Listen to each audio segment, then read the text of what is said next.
లోబడి ఉంటుంది. ఇన్వెస్ట్ చేసే ముందు అందుకు సంబంధించిన వివరాలను క్షుణ్ణంగా తెలుసుకున్నాకే పెట్టుబడులు పెట్టండి. ఈ కార్యక్రమం నిపుణులు, అనుభవజ్ఞుల సూచనలు, సలహాల మేరకు మాత్రమే నడుస్తుంది. మీ పెట్టుబడులకు ఏబిఎన్ ఆంధ్రజ్యోతి ఎటువంటి బాధ్యత వహించదు.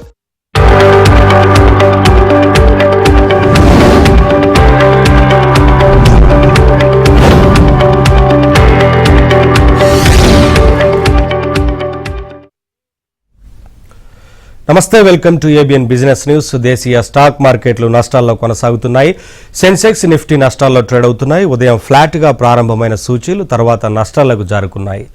అదానీ ఎంటర్ప్రైజెస్, అదానీ పోర్ట్స్, అలాగే IndusInd Bank, Tech Mahindra, Bharti Airtel షేర్లు లాభాల్లో ట్రేడ్ అవుతున్నాయి.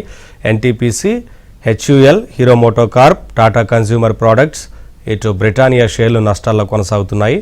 ఇక ఏ సెక్టార్లో ఏ రకంగా ఉంది? ముఖ్యంగా ఫార్మాకి సంబంధించిన సెక్టార్లో ఇప్పుడు పెట్టుబడులకు అనుకూలంగా ఉందా? అలాగే ఈ సెక్టార్లో ఏ స్టాక్స్ అనుకూలంగా ఉన్నాయి ఇన్వెస్టర్స్కి, అలాగే ఇతర సెక్టార్లకు సంబంధించి వాటి బిజినెస్కి సంబంధించి చూద్దాం. అనలిస్ట్ శేషు గారు లైవ్లో జాయిన్ అవుతున్నారు, వారితో మాట్లాడదాం. శేషు గారు నమస్కారం అండి. నమస్తే అండి. సరేంటి వాటి మార్కెట్ కావచ్చు, అలాగే మన మార్కెట్ మీద గ్లోబల్ మార్కెట్ ఇంపాక్ట్ ఎలా ఉంది, ఏం చెప్తారు మొత్తంగా? మార్కెట్ పరంగా ఈరోజు కొంచెం హయ్యర్ లెవెల్ లో కొంత ప్రాఫిట్ బుకింగ్ అనేది మనం చూసాము. నిఫ్టీ హయ్యర్ లెవెల్స్ లో సస్టైన్ కాలేకపోయింది. The same time last few days గా కొంత మిడ్ అండ్ స్మాల్ క్యాప్ లో మంచి ర్యాలీ అనేది ఉంది. బట్ ఈ రోజు కానీ గమనిస్తే మిడ్ అండ్ స్మాల్ క్యాప్ లో కూడా కొంత ప్రాఫిట్ బుకింగ్ అనేది, అంటే లాస్ట్ ఫ్యూ డేస్ గా బాగా mid and small cap stocks బాగా పెరిగాయి అనుకోండి. సో కొంత ఈ రోజు ప్రాఫిట్ బుకింగ్ అనేది చూస్తున్నాము. ఓవరాల్ గా అనుకోవడము ఇక్కడ నుంచి మార్కెట్స్ బై అండ్ లార్జ్ చెప్పాలి అంటే పైకి ముందుకు వెళ్లే అవకాశాలు ఉన్నాయి. పెద్దగా భారీగా పడిపోయేంత మార్కెట్స్ అయితే కావు ఇవి. ఒక డిప్ వచ్చినప్పుడు ఒక 100 పాయింట్స్, 150 పాయింట్స్ కరెంట్ లెవెల్స్ నుంచి డిప్ వచ్చినప్పుడు ట్రేడర్స్ కూడా బయింగ్ వెళ్ళవచ్చు. ఇక ఇన్వెస్ట్మెంట్ పరంగా అంటారా, మంచి క్వాలిటీ స్టాక్స్ లో ఆల్రెడీ ఉంటే హోల్డ్ చేయండి. ఇంకా ఫ్రెష్ గా కొనాలనుకుంటే కూడా క్వాలిటీ స్టాక్స్ తర్వాత వాల్యుయేషన్స్ లో కొంత అందుబాటులో ఉన్న స్టాక్స్ మాత్రమే కొనమంటాను. ఓవరాల్ గా మనకి ఈ న్యూ ఇయర్ అంటే ఎండింగ్ కి, అంటే మన ఇయర్ ఎండింగ్ కి కొంత ర్యాలీ కరెంట్ లెవెల్స్ నుంచి కూడా ఒక నేను కూడా 350 to 400 పాయింట్స్ ర్యాలీ రావడానికి అవకాశం ఉంది. ఈవెన్ 25,000 దాకా వెళ్ళినా కూడా ఆశ్చర్యపోని అవసరం లేదు. ఓవరాల్ గా బై అండ్ డిప్స్ అని చెప్తాను. అయితే స్టాక్ స్పెసిఫిక్ ఉంటుంది. Even mid and small cap లో ఈ రోజు ప్రాఫిట్ బుకింగ్ కనపడినా కూడా నేను కూడా కమింగ్ డేస్ లో నెక్స్ట్ వీక్ అట్లా కొంత మిడ్ అండ్ స్మాల్ క్యాప్ లో కూడా మంచి ర్యాలీ ఎక్స్పెక్ట్ చేయొచ్చు. At the same time only quality stocks లో మాత్రమే ఇన్వెస్ట్ చేయడానికి ప్రయత్నం చేయమని చెప్తాను. ఉదయ్ శంకర్ ఉన్నారు కాలర్. ఉదయ్ శంకర్ గారు మాట్లాడండి. శేషు గారితో మీకున్న డౌట్ ఏంటో చెప్పండి. శేషు గారు నమస్తే. నమస్కారం అండి. నెల్కో షేర్స్ నా దగ్గర 100 షేర్స్ 246 రూపీస్ ఉన్నాయి సార్. యావరేజ్ చేసుకోవచ్చా? ఏ షేర్స్ అండి? Nelco, NALCO, national aluminium company నుంచి సార్. తెలుసండి, తెలుసు. మీరు అది నెల్కో కాదండి, నాల్కో అనాలి. Sorry sir. నాల్కో అనాలి. నెల్కో వేరు, మళ్ళీ నెల్కో కూడా ఉంది. ఓకే. ఎంతలో కొన్నారండి? 246 సార్. 100 షేర్స్ ఉన్నాయి సార్. ఓకే. రీసెంట్ గా నాల్కో బాగా పెరిగింది. At the same time just మీరు ఎగ్జాక్ట్ గా అంటే మీరు నాకు తెలిసి మీరు ట్రేడింగ్ చేంజ్ చేసి ఉంటారు. స్టాక్ పెరుగుతూ ఉంటే దాన్ని చేంజ్ చేసి కొనడానికి ప్రయత్నం చేసి ఉంటారు. సో ఇప్పుడు ఈ రోజు 7% డౌన్ అనమాట స్టాక్. ఓవరాల్ గా నేనైతే అంటే ఓవరాల్ కమాడిటీస్ స్టాక్స్ మీద పాజిటివ్, అందులో డౌట్ లేదు. ఈవెన్ నాల్కో కూడా పర్లేదండి, అంటే పిఎస్యు కంపెనీ అయినా సరే పర్లేదు. బట్ నేను పర్సనల్ గా ఏంటి అంటే పిఎస్యు కంపెనీస్ మీద అంతా నేను ఇంట్రెస్ట్ చూపియను. దానికి డిఫరెంట్ రీజన్స్ అనుకోండి. కాబట్టి బెటర్ ఏంటంటే మీరు ఎగ్జిట్ కాండి. కొంచెం ర్యాలీస్ వస్తే మీ రేటుకి వస్తుంది, కంగారు ఏం లేదు. ఈ నెలాఖరు వరకు ఉంచండి. వన్స్ మీ రేటుకి వచ్చినప్పుడు మీరు ఎగ్జిట్ అయిపోయి ఒక పని చేయండి. కమాడిటీస్ లోనే ఉండాలనుకుంటే మంచి బెటర్ అల్యూమినియం, హిండాల్కో వెళ్ళండి. ఇది నేషనల్ అల్యూమినియం నుంచి హిండాల్కోకి వెళ్ళిపోండి. సార్ టెక్నికల్ గా మార్కెట్ ఎలా ఉంది ప్రెసెంట్? టెక్నికల్ గా మార్కెట్ అండి కన్సాలిడేషన్ అంటాం అనమాట. సో కన్సాలిడేషన్ పీరియడ్ లో ఉంది. At the same time consolidation లో కూడా ఏంటి అంటే మనకి ఈ రోజు వరకు మాత్రం కొంచెం ప్రాఫిట్ బుకింగ్ అనేది అయితే కనపడుతుంది. దాదాపు అన్ని సెక్టార్ లోను కనపడుతుంది, అన్ని స్టాక్స్ లోను ప్రాఫిట్ బుకింగ్ అనేది ఈ రోజు కనపడుతుంది. ఫ్యూ డేస్ ఇలా కొంచెం ఇలానే ఉండవచ్చు. నేను కూడా 16th 17th నుంచి కొంచెం మార్కెట్ లో నిఫ్టీ పరంగా ఒక మంచి మనం ర్యాలీ ఎక్స్పెక్ట్ చేయొచ్చు అండి. యా, కాలర్ ఉన్నారు, రమేష్ కాల్ చేస్తున్నారు. రమేష్ గారు మాట్లాడండి శేషు గారితో, డౌట్ ఏంటి చెప్పండి. నమస్కారం శేషు గారు. నమస్తే అండి. సార్ ఇప్పుడు ఫ్రెష్ ఎంట్రీ కోసము లాంగ్ టర్మ్ కి బిఎల్ఎస్ ఇంటర్నేషనల్, రేమండ్ ఈ రెండు ఫ్రెష్ ఎంట్రీ తీసుకోవచ్చా అండి ప్రస్తుత పరిస్థితుల్లో? ఏ స్టాక్స్ మళ్ళీ రిపీట్ చేయగలుగుతారా? BLS international, DLF, BLS international, okay right. ఇంకా ఇంకోటి అండి సెకండ్ రేమండ్. ఓకే, ఈ రెండింటికి రేమండ్ విషయం ఓకేనండి, రైట్. చెప్తాను. రేమండ్ విషయం బాగా వోలటాలిటీ ఈ మధ్య చూసాము. భారీగా పెరగడము, భారీగా పడ్డము, ఇదంతా కూడా జరుగుతూ ఉంది. సో నేనైతే రేమండ్ లైఫ్ స్టైల్ దేని గురించి అడిగారండి మీరు? ఓకే అండి. సో రేమండ్ అయితే ప్రస్తుతానికి వద్దని చెప్తానండి. ప్రస్తుతానికి మీరు ఫ్రెష్ బై అయితే వద్దు, అవాయిడ్ చేయండి. నేను రేమండ్ అయితే ఫ్రెష్ బయింగ్ వద్దని చెప్తాను. ఇక బిఎల్ఎస్ ఇంటర్నేషనల్ మీద నేను చాలా పాజిటివ్ గా ఉన్నాను. ఇన్ఫాక్ట్ ఇది గతంలో కూడా మనం చాలా సందర్భాలు చెప్పాం. ఈ స్టాక్ ని అరౌండ్ 200 ఆ టైంలో దీన్ని స్ట్రాంగ్ గా మనం చెప్పామన్నమాట. ఫ్యూచర్ పరంగా బాగుంటుంది. దానికి తోడు రెవెన్యూస్ మనం చూస్తుంటే ప్రతి క్వార్టర్ కూడా మంచి రెవెన్యూస్ అనేది మనం చూస్తున్నాము. మెయిన్ చూడాల్సింది ఫ్యూచర్ అండి. బిఎల్ఎస్ ఇంటర్నేషనల్ పరంగా చూస్తే వీసా దాంట్లో ఉన్నారు, వీసా బిజినెస్. సో ఇది 83% ఉందండి. సో కాబట్టి ఏంటంటే ఫ్యూచర్ లో ఈ వీసా అంటాం, ఈ వీసాలో ఉన్నారు. ఫ్యూచర్ లో ఇది బ్రహ్మాండంగా ఉంటుంది. కాబట్టి నా ఉద్దేశం ప్రకారం ఇటువంటి స్టాక్స్ ని మనం ఎర్లీగా చేయాలంటే ఈ రోజు కొనమని కాదు, దీన్ని మనం కొంచెం విజన్ తో మనం చేయాలన్నమాట. ఇది ఏంటంటే ఇండియన్ కాకుండా అటు మిడిల్ ఈస్ట్ కానివ్వండి, నార్త్ అమెరికా, ఇండియాలో 23% మాత్రమే బిజినెస్ ఉంది. ఎక్కువగా మిడిల్ ఈస్ట్ అంటే ఇప్పుడు మనం ఇండియా నుంచి ఎవరన్నా దుబాయ్కి, గల్ఫ్ కంట్రీస్ కి వెళ్ళాలనుకోండి. సో ఆ ప్రాసెస్ అంతా కూడా ఏదైతే ఉంటుందో వీళ్ళు చేస్తారనమాట. సో ఇటువంటి బిజినెస్ మీద నేను పాజిటివ్ గా ఉన్నాను. దీంట్లో కూడా మీరు ఆల్రెడీ ఉంటే హోల్డ్ చేయండి. కొనాలి అనుకుంటే మాత్రం మంచి కరెక్షన్స్ లో మాత్రం తీసుకోండి.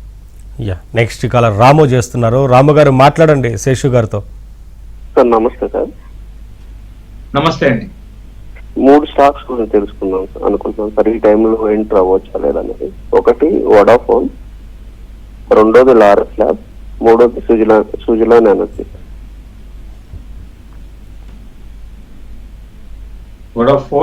వోడాఫోన్ అయితే నేను అసలు దాని గురించి పెద్దగా నేను చెప్పానండి. ఇటువంటి స్టాక్స్ అంటే ఇప్పుడు 2,50,00,000 కోట్ల అప్పు ఉందండి దీనికి.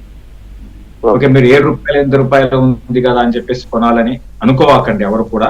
ఓకే, సో దీనికి చాలా గతంలో చాలా మంది ఏంటి అంటే ఎక్కువ మంది ప్రైస్ చూసుకుంటారు. గతంలో ఏంటంటే కొన్ని న్యూస్లు రావడము, ఆ న్యూస్ ఇచ్చినప్పుడు కొంచెం పెరగడం, లేకపోతే వీళ్ళు తీసుకుంటున్నారు ఒక టైంలో అదాని వాళ్ళు అంటారు, ఇట్లా ఈ విధంగా జరుగుతూ ఉంది.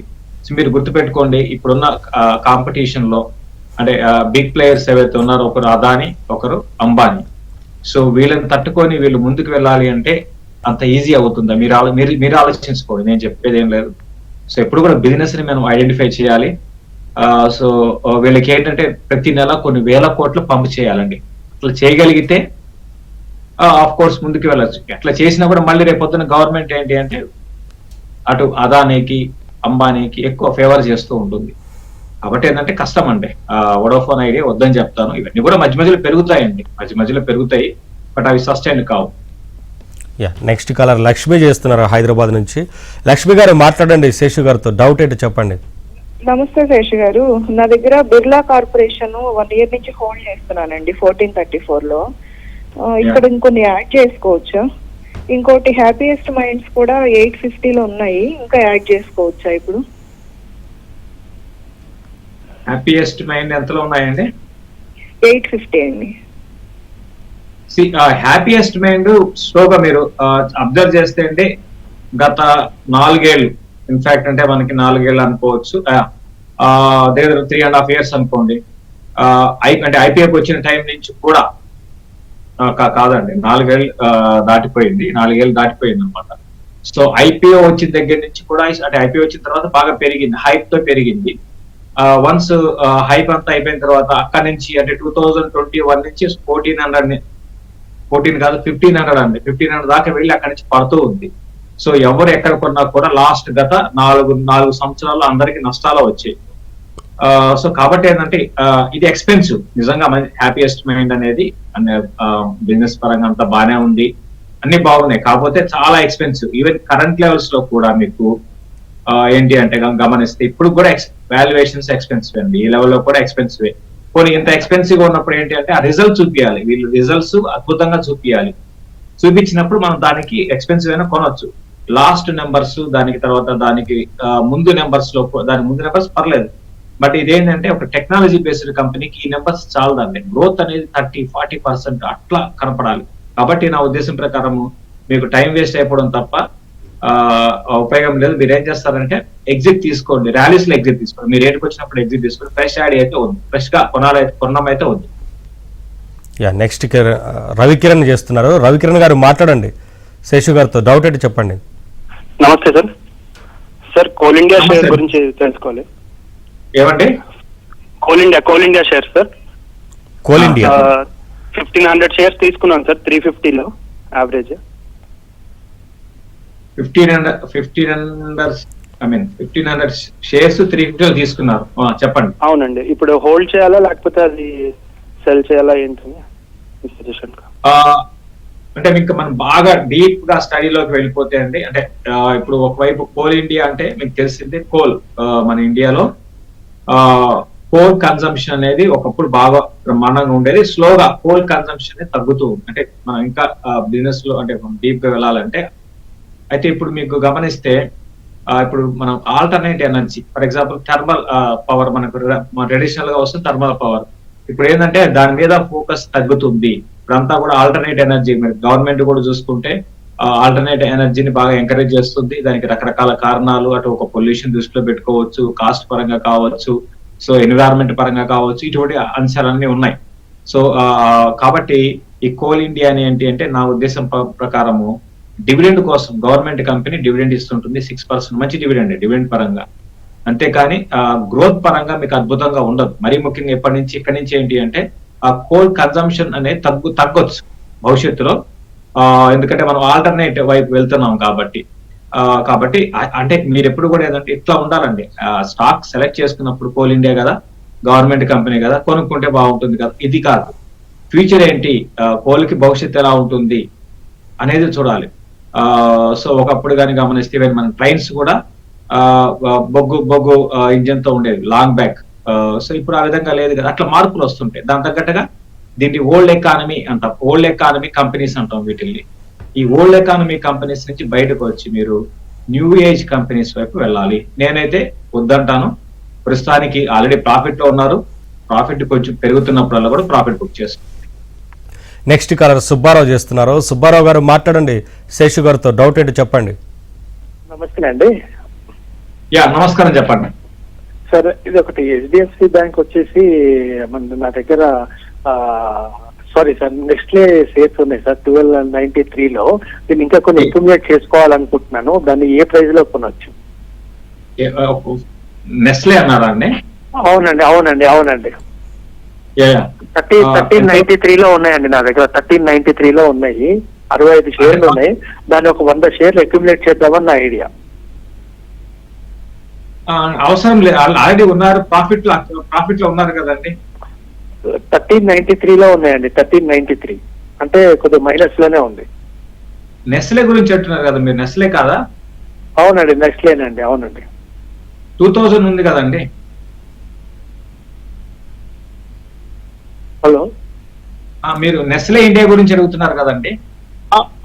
అవునండి సార్, అదే Nestle సార్, అదే సార్ 2393 లో ఉన్నాయి. 1393 2393. అదే మీరు ఇంతకు ముందు రాంగ్ చెప్పారు. 1300 సారీ అండి, 2393 లో ఉన్నాయి. అగైన్ మళ్ళీ మీరు ఎవరే స్టాక్ అన్నా కూడా మళ్ళీ బిజినెస్ గురించి మాట్లాడతాను. నెస్లే ఇండియా అనేది ఒకప్పుడు బాగా మన ఇండియాలో దీనికి తిరుగులేదు. At the same time recent days లో బాగా కాంపిటీషన్ పరంగా బాగా ఎక్కువైందండి. నెస్లే ఇండియాకి బాగా కాంపిటీషన్ ఎక్కువైపోయింది. అంటే వీళ్ళకి మెయిన్ బిజినెస్ అంతా మీకు తెలిసిందే, మ్యాగీ అంటాం కదా. మ్యాగీ కానివ్వండి, Nescafe, milk bar, Kit Kat, ఇవన్నీ కూడా దీని products. Bar one, milk made, ఇటువంటివి అనమాట. అయితే ఈ FMCG లో ఏమైంది అంటే బాగా విపరీతమైన కాంపిటీషన్ అయిపోయింది. మీరు చూస్తే హిందుస్థాన్ యూనిలివర్ కి కూడా, అవి కూడా ఎప్పటి నుంచి 100 ఏళ్ల కంపెనీ. హిందుస్థాన్ కానివ్వండి, నెస్లే కానివ్వండి, ఇవన్నీ కూడా మంచి కంపెనీస్. అంటే మంచి కంపెనీస్ అంటే మంచి బిజినెస్, అంటే ఈ లాంగ్, అంటే పాత కాలం నుంచి ఇప్పటి వరకు కూడా సస్టైన్ చేసుకుంటున్నాయి. బట్ ఈ మధ్య బాగా లాస్ట్ ఒక 2 to 3 years లో, మరి ముఖ్యంగా ఈ కామర్స్ బిజినెస్ బాగా పెరిగిన సందర్భంలో అన్ఆర్గనైజ్డ్ సెక్టార్ నుంచి కూడా బాగా కాంపిటీషన్ ఉంది. నేనైతే ఉన్న పొజిషన్స్ హోల్డ్ చేసుకుని అదే ప్రాఫిట్ బుక్ చేసుకోండి. ఫ్రెష్ గా కొనాలనుకుంటే ఇది కాకుండా కొంచెం FMCG లోనే కొత్త కంపెనీస్ ఏదైనా కొనుక్కోవడానికి ప్రయత్నించండి. నెక్స్ట్ కాలర్ ఆనంద్ చేస్తున్నారు తిరుపతి నుంచి. ఆనంద్ గారు మాట్లాడండి, శేషు గారితో. డౌట్ ఏంటి చెప్పండి. శేషు గారు సార్, నేను Capston Services and Anup Engineering ఇందులో ఇన్వెస్ట్మెంట్ చేద్దాం అనుకుంటున్నాను సార్. ఇది మంచి స్టాక్ అయినా అండ్ ఈ ఎంట్రీలో తీసుకోవచ్చా? యాక్షన్ ఏమన్నారండి? ఇది Capston services, KAPSTON.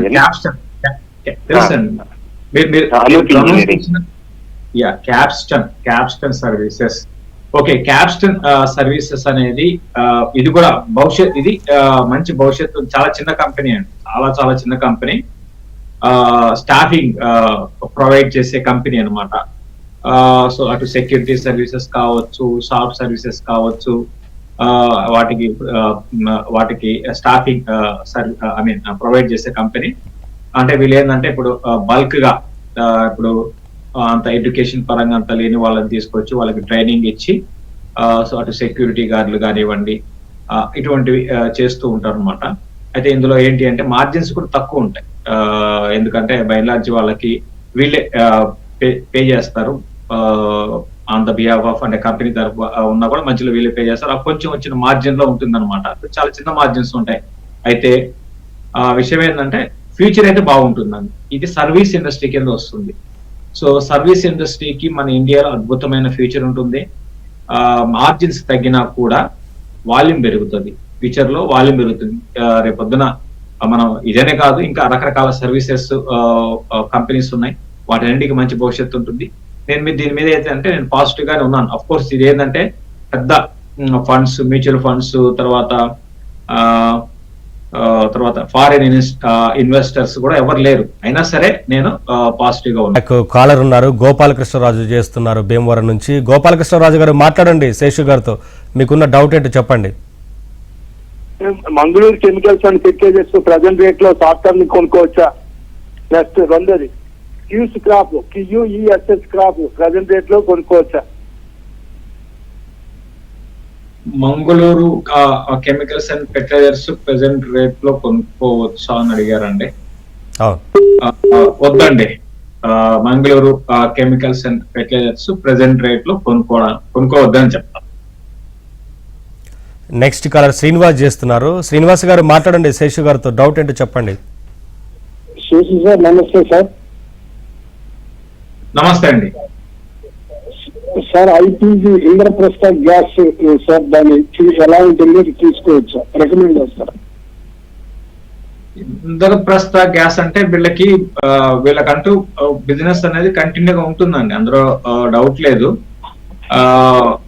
Gas distribution లో ఉన్నారు. ఫీచర్ అంతా కూడా మనకి ఏంటంటే ఇంటికే మనకి, అంటే ఇప్పుడు ఇంకా మనం అంత అడ్వాన్స్ గా కాలేదు కానీ, బట్ మెట్రో సిటీస్ లో స్టార్ట్ అయింది. మనం ఇంటికేనే గ్యాస్ డైరెక్ట్ గా మనం, అంటే పాత రోజుల్లో లాగా సిలిండర్లు తెచ్చుకోవడం పెట్టుకోవడం ఇది కాకుండా డైరెక్ట్ సప్లై ఉంది, అవుతుంది. ఫీచర్ అంతా కూడా అయిపోతుంది కొంచెం టైం తీసుకొని కూడా. అంటే బిజినెస్ పరంగా ఫీచర్ బాగుంటుంది. అయితే ఇక్కడ ఏంటి అంటే ఇప్పుడు ఇంద్రప్రస్థ ఒకటి ఢిల్లీ ఎన్సిఆర్ రీజియన్ లో ఉంటుంది.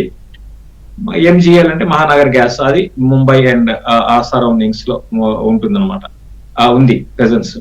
అయితే ఇప్పుడు ఏంటి అంటే గవర్నమెంట్ ఇప్పుడు కాదు, ప్లాన్ బ్యాక్ ఏంటి అంటే దీంట్లో ఉన్న ప్లేయర్స్ ఇప్పుడు పెద్దగా లేరు. ఫ్యూచర్ లో చాలా మంది ఇందులో రావడానికి అవకాశం ఉంది, ఇంక్లూడింగ్ అదాని అండి. కాబట్టి ఏంటంటే మీరు కొంచెం ఇటువంటి దాంట్లో ఏదంటే కొంచెం రిస్క్ ఉంటుంది. అంటే నెంబర్ ఆఫ్ ప్లేయర్స్ ఎక్కువైనప్పుడు ఆబ్వియస్ గా ఏంటి అంటే ఇందులో మనం ఎక్స్పెక్ట్ చేసినంత రెవెన్యూస్ ఉండవు.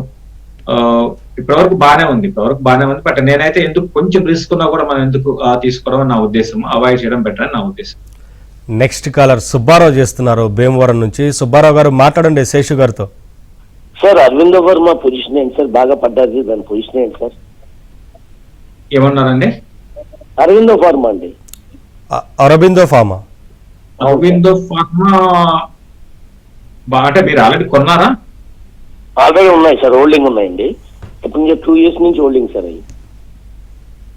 ఓకే. అంటే అరవిందో ఫార్మా జూన్ క్వార్టర్ అద్భుతంగా వచ్చాయండి.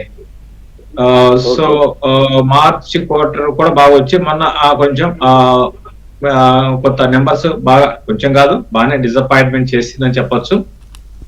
బట్ మీరు కంటిన్యూ చేసుకోవచ్చు. వాల్యుయేషన్స్ అనేది బల్క్ అంటే ఫార్మాలోనే బల్క్ డ్రగ్ కంపెనీ, పర్లేదు, మీరు కంటిన్యూ చేసుకోవచ్చు.